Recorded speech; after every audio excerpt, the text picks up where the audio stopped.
The piano quartet is a pretty common form in chamber music, but some composers tend to turn it into a mini piano concerto. Let me ask you, before I ask you anything, I want to point out that Pierre has provided very good program notes.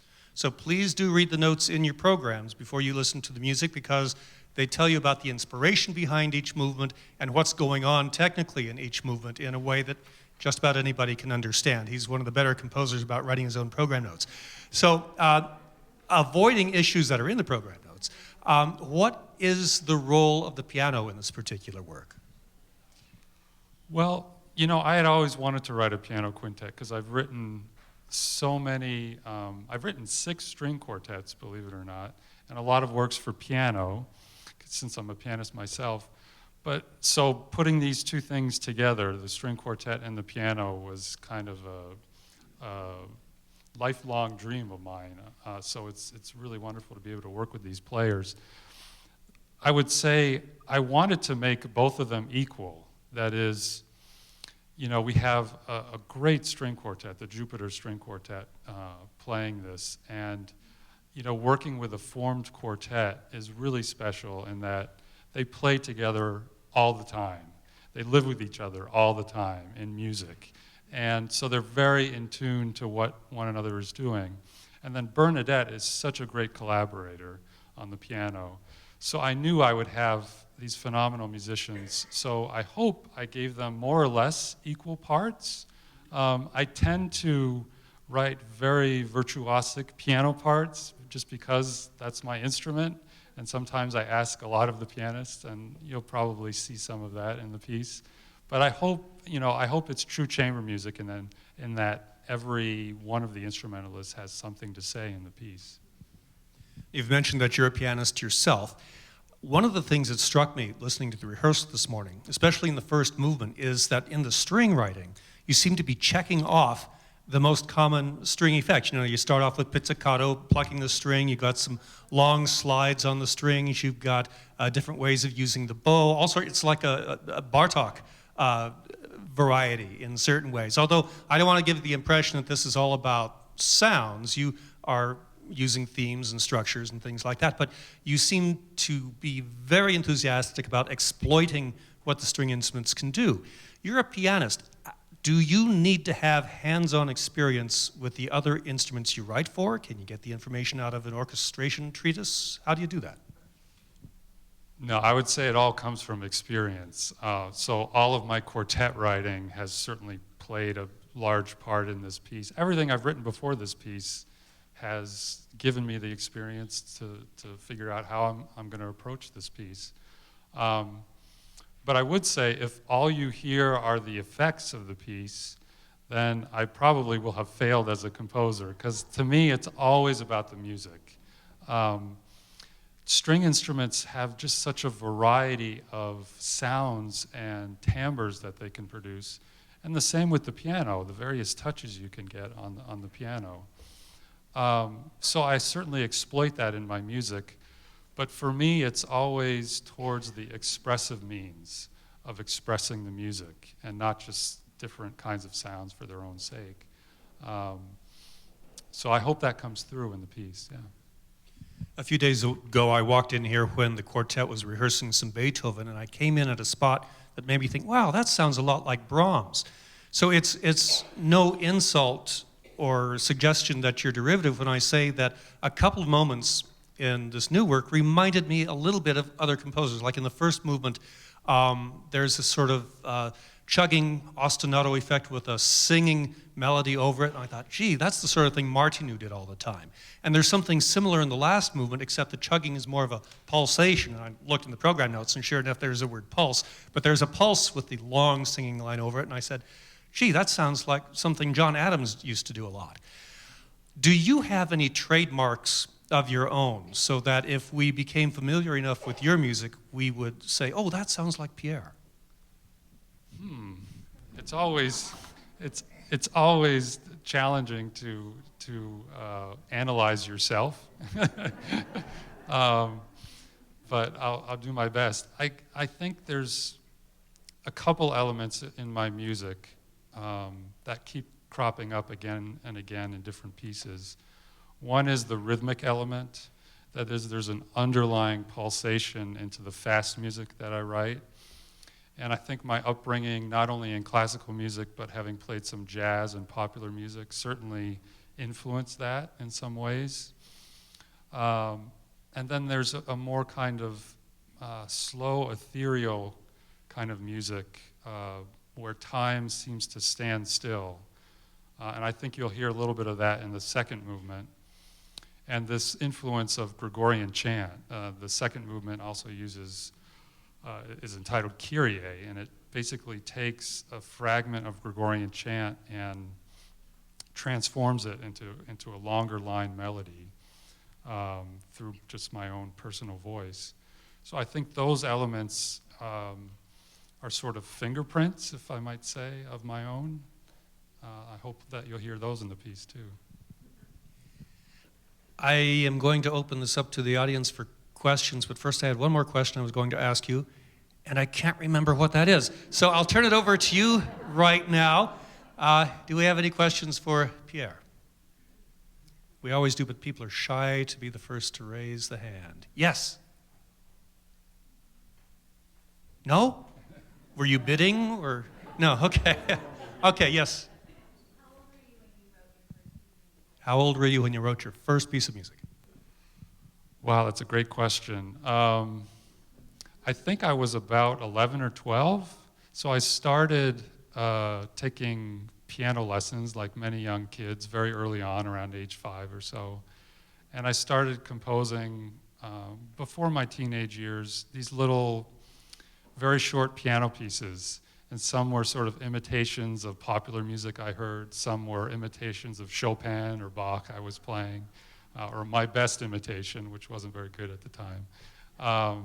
So that's when it started. And then many of my friends from school were musicians, and I started writing little pieces for trios and quartets, and then even wrote a piece for some of the school ensembles where I went to school.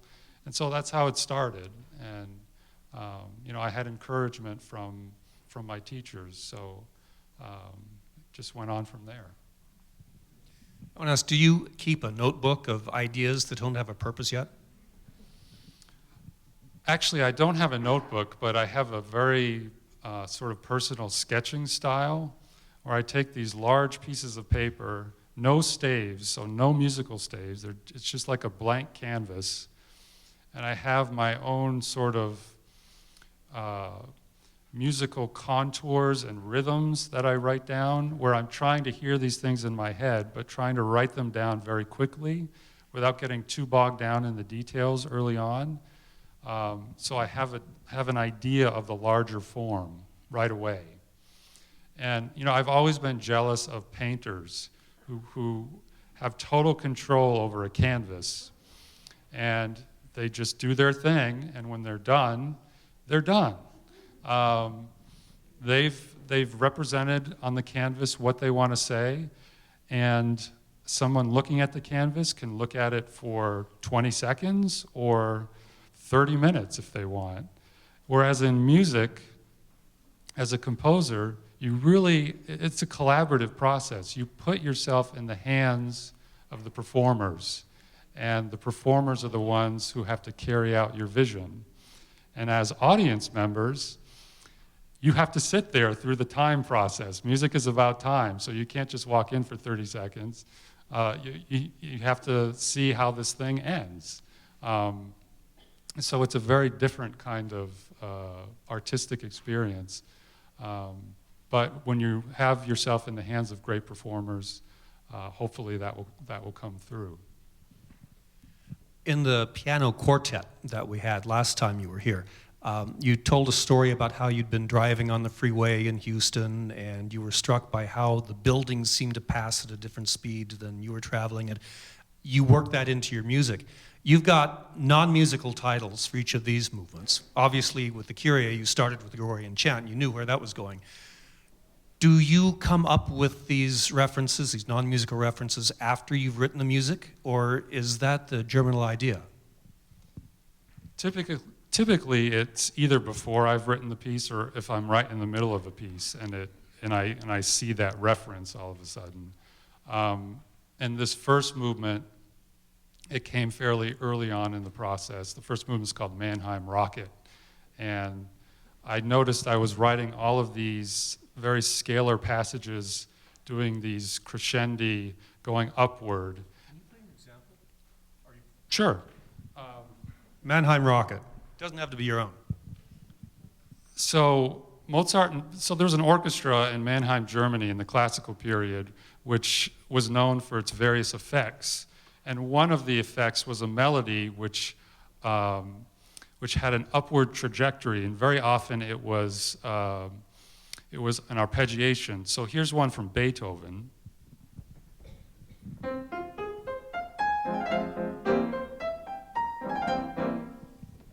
So you see this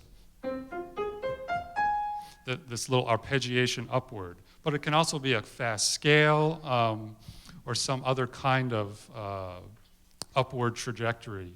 And so that's, I was doing a lot of the scalar kinds of things in the first movement. And I actually thought of an actual rocket launching into space. And so in the middle of the piece, you'll see the strings all of a sudden stop playing fast and start playing these high ethereal harmonic sounds, going back and forth very slowly. And it sounds like the music all of a sudden is in slow motion. And that's the sort of the launching into space where gravity disappears. So those kinds of ideas kind of played into different movements. Do we have other questions? Yes. What is your favorite instrument other than the piano? My favorite instrument other than the piano.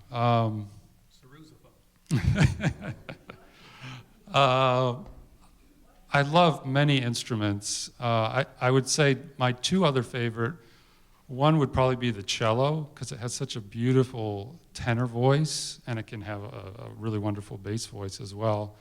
And the other are percussion instruments. I also grew up playing some percussion. As a pianist, I couldn't play in the orchestra, because typically they didn't need a pianist, unless you were playing a solo. So I learned how to play various percussion instruments so I could be a member of the orchestra. So I think those are two I tend to lean towards as well. Do you use a computer in your... So the question was, do I use a computer when I compose? I'm actually rather old school in that I don't actually use the computer at all until I'm finished with a hand-drawn manuscript. And then I'll enter the music into the computer. I actually work with a professional copyist. We work together to produce a final score, musical score. But that's sort of the last end of the process. Whereas many of my students, they start out on the computer, but I always encourage them to try to sketch away from the computer, because there's some things I think that work better away from the computer. On the computer, you're basically giving yourself over to a certain amount of space on the screen where you can fit in notes. But when you're sketching, I like to use these huge pieces of paper so I can sketch from one area to another and really have a sense of the overall form, and not just see 2 bars of music, 6 seconds of music at once. Yeah. Further questions? Yes. Are you left-handed or right-handed, and does it matter as a pianist or as a composer? Handedness. I'm right-handed. The question was, am I left-handed or right-handed, and does it matter as a composer? I'm not sure. They say left-handed people are much more creative. And my son is left-handed, but I don't think he got it from me. I think he got it from my wife. So I'm not sure. As a pianist, it certainly helps, I think. It's advantageous if you are right-handed in that so much of the passage work, melodic lines tend to be for the right hand. But on the other hand, if you can, on the other hand, pun intended, yes. If you can have your left hand be equal in terms of dexterity to your right hand, that's what we always aim for as pianists, that can be a real plus. There's another question. Yeah. So given the reference you made earlier to John Cage, John Adams? and the pulsing rhythm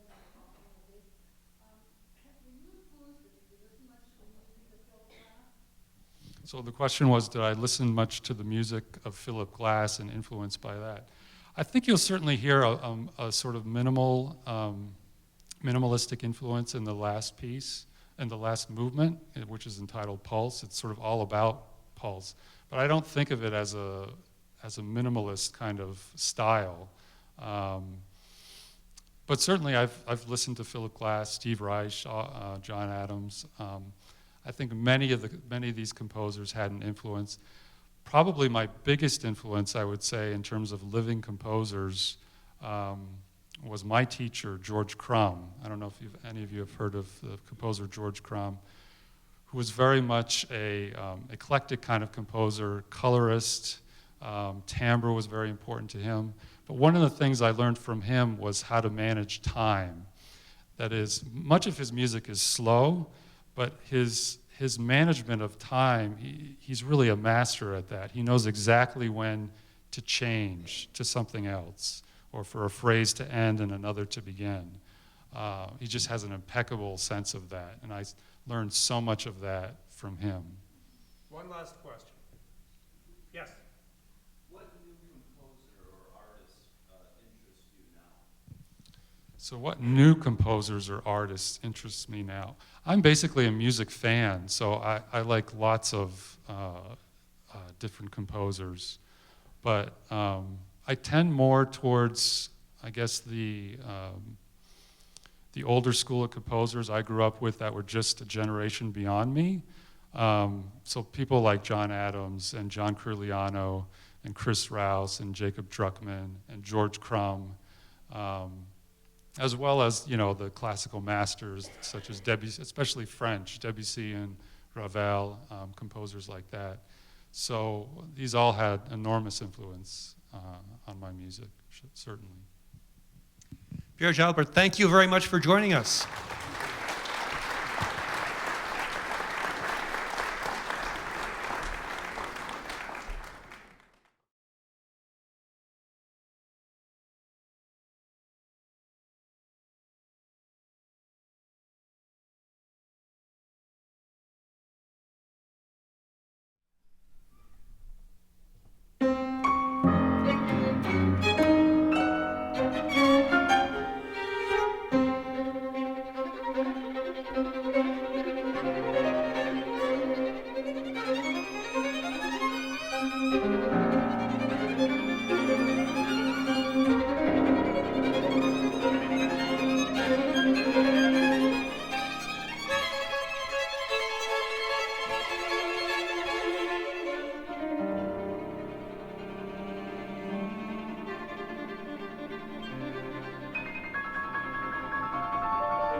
Thank you.